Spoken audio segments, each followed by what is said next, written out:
Tout simplement, le lieu, souvenez-vous, quand on avait fait notre conférence de presse en 2006, on avait aussi symboliquement choisi ce lieu qui est en fait juste à côté de la tour Tourban, et nous avons pris le thème de la problématique, bonjour, du seul ou ensemble, à savoir quel est le choix que le MR a opéré par rapport à son positionnement pour les communales de 2012. Ensuite, on vous parlera de notre volonté d'aller vers la population au travers d'une enquête publique, ce sera à Sévry. Et enfin, le premier trimestre de cette année. Mais pour nous, on fait notre propre analyse, bien évidemment, et depuis 2006, on avait choisi de mener une opposition critique et constructive, et donc critique dans le sens où on avait fait le choix de ne pas être tendre, entre guillemets, de ne rien laisser passer, quitte à prendre le risque de déplaire. Donc peut-être parfois on a des plumes, en tout cas je pense que nous avons assumé nos choix et nous avons dit tout haut ce que beaucoup de gens certainement pensaient tout bas. Nous avons voulu aussi être constructifs et je pense qu'en termes de rapport de force, on a peut-être trop tendance à dire qu'on critique et qu'on n'est pas assez constructif, mais je suis convaincu que quand on fera le bilan, on pourra montrer qu'il y a beaucoup d'éléments sur lesquels nous sommes intervenus et nous avons montré notre capacité à construire quelque chose et à être collaborants et à collaborer avec les gens de la ville comme il faut dans l'intérêt de tous les citoyens. Alors, le choix de Seul ou Ensemble, il faut l'analyser depuis 2006 évidemment. Et il faut voir aussi la façon dont dans les différents conseils nous nous comportons, à savoir au conseil de l'action sociale, mais là je n'en parlerai pas parce qu'il y a un secret professionnel, mais surtout au niveau du conseil communal.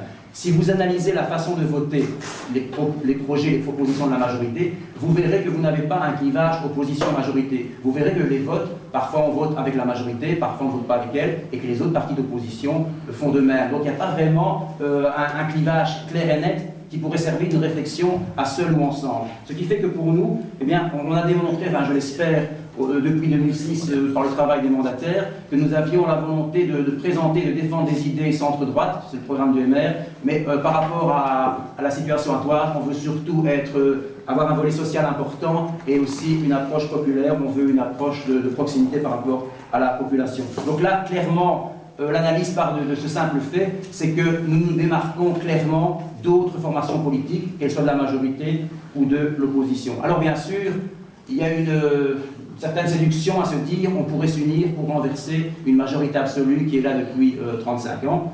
Mais par rapport à ça, même si c'est séduisant et que ça pourrait intéresser pas mal de gens, c'est vrai, mais la réflexion, il y a quand même des questions qui restent en suspens. En effet, par rapport à notre façon de voir les choses, on se demande si on devait s'allier avec d'autres. D'abord, est-ce que toutes les forces d'opposition seraient capables de s'unir sur une seule liste et de tenir? Ça, c'est une première réflexion. Aujourd'hui, cette question, à mon avis, est déjà assez tard pour se la poser. Par rapport au programme, le programme du MR, si nous faisons un programme de consensus avec d'autres, en quoi le programme que l'on aurait comme ça pondu, je vais le dire comme ça, serait authentiquement le reflet de ce que nous voulions?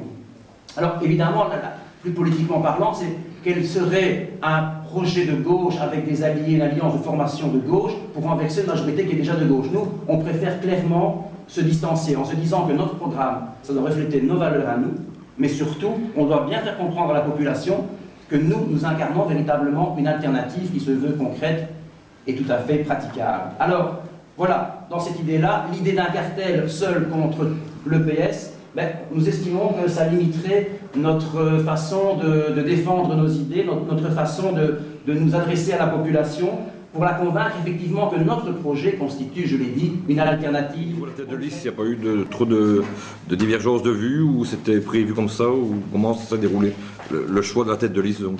Deux candidats, la démocratie s'exerce, un candidat est retenu, l'autre pas, mais tous les deux figureront sur la liste. Donc on ne pourra jamais critiquer le MR-DAT par rapport à un manque de démocratie. Chez nous, les choses se font démocratiquement. Un comité s'est prononcé, il y a eu vote, après dépôt de candidature interne.